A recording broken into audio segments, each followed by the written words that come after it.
എറണാകുളം ഉദയംപേരൂരിൽ ഈ പാസർമാർ സംഘടിപ്പിച്ച പരിപാടിയിൽ പാകിസ്ഥാൻ പതാക ഉപയോഗിച്ചതിൽ പോലീസ് കേസെടുത്തിരിക്കുകയാണ്.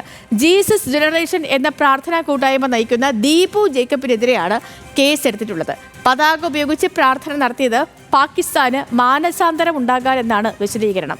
സഹിൻ ആന്റണിയുടെ. Sahin, good morning. വിചിത്രമായ വിശദീകരണമാണ്. എങ്ങനെയാണ് പോലീസ് നടപടി? സേതു, ഈ വാർത്ത റിപ്പോർട്ട് ചെയ്യുന്ന സമയം മുതൽ അല്ലെങ്കിൽ ഈ വാർത്ത അറിഞ്ഞ സമയം മുതൽ തുടങ്ങിയ ചിരിയാണ്. ഇപ്പോഴും അത് അവസാനിപ്പിക്കാൻ കഴിഞ്ഞിട്ടില്ല എന്നുള്ളതാണ്. ഇതിൽ ഇവർ കൊടുത്തിരിക്കുന്ന മറുപടിയാണ് നമ്മളെ ചിരിപ്പിച്ച് കളഞ്ഞത്. കാരണം പാകിസ്ഥാൻ പതാക ഉപയോഗിച്ച് പ്രാർത്ഥന നടത്തി, ഒടുവിൽ അതിന് പോലീസ് മതസ്പർദ്ധയ്ക്കും കലാപാഹോനത്തിനും കേസെടുത്തു. കൂടാതെ പാകിസ്ഥാൻ പതാക പ്രദർശിപ്പിച്ചതിനും കേസെടുത്തു. ഇതിന് കൊടുത്തിരിക്കുന്ന മറുപടി എന്ന് പറയുന്നത്, തങ്ങൾ പ്രാർത്ഥന നടത്തുമ്പോൾ അതോടുകൂടി പാകിസ്ഥാന് മാനസാന്തരം ഉണ്ടാകും. ആ മാനസാന്തരം എത്രയും പെട്ടെന്ന് പാകിസ്ഥാൻ വരുന്നതിന് വേണ്ടിയാണ് പാകിസ്ഥാൻ പതാക ഉപയോഗിച്ച് പ്രാർത്ഥന നടത്തിയത് എന്നുള്ളൊരു മറുപടിയാണ് ഇവർ നൽകിയിരിക്കുന്നത്.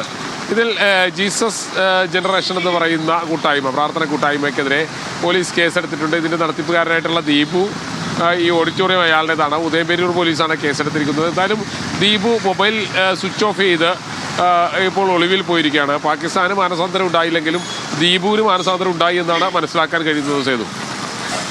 ഓക്കെ സഹീൻ, വിചിത്രമായ കാര്യങ്ങളാണ് നമ്മുടെ നാട്ടിലൊക്കെ നടക്കുന്നത് അല്ലേ?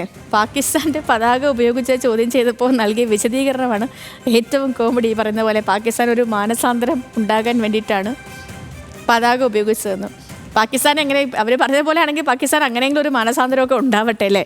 സഹിൻ ആന്റണി വിവരങ്ങൾ നൽകിയത്.